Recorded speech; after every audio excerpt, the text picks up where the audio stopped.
the meeting. I was asked this question about money and campaign finance. And I said, you know, this wash business we are seeing here, some of these people doing well on the campaign trail are people who are on the Interpol list for wash and money laundering.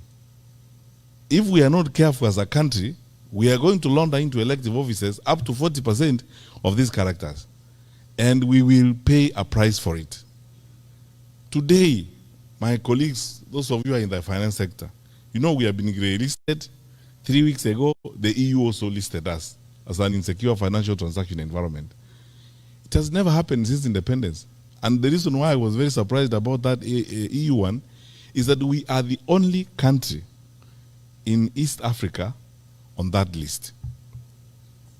I want to be diplomatically sensitive. Sitaki kuongea mambo mengine niseme, unajua hata Burundi haiko huko. Ta Somalia haiko huko. Sisi tu ndio tuko huko kwa East Africa. Sisi ndio tumeandikwa hapo. Tunafanya ujeuri wa fedha pia tunafanya. So these are the issues. This is the reason why I would like to run for president, because I believe our country deserves and should get better. Our country deserves and should get better leadership, in my view. And you're not going to bring it from Mars or from Jupiter. The people are there. They are willing and ready to serve their country. What they need are leaders who will go and work.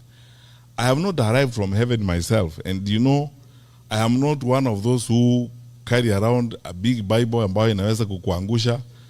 I go to churches there every day, singing songs, hymns, trying to pretend that I am holy. I am a sinner like you. It's just that I am a realistic sinner who will say,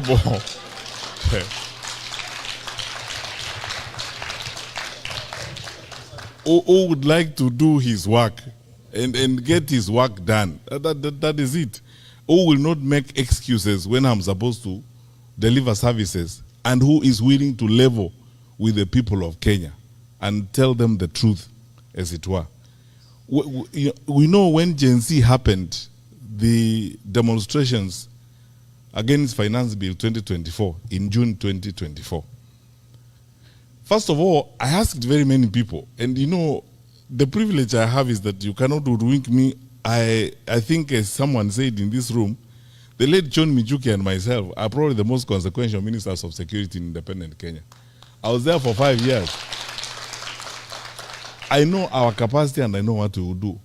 How was our parliament overrun in broad daylight, and parliament is 2 kilometers from State House?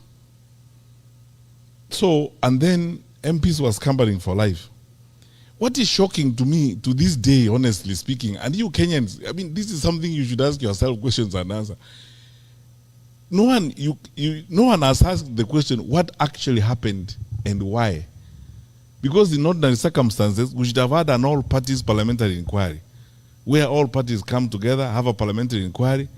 In fact, if I was president that time, I would have worked with the leader of majority and worked with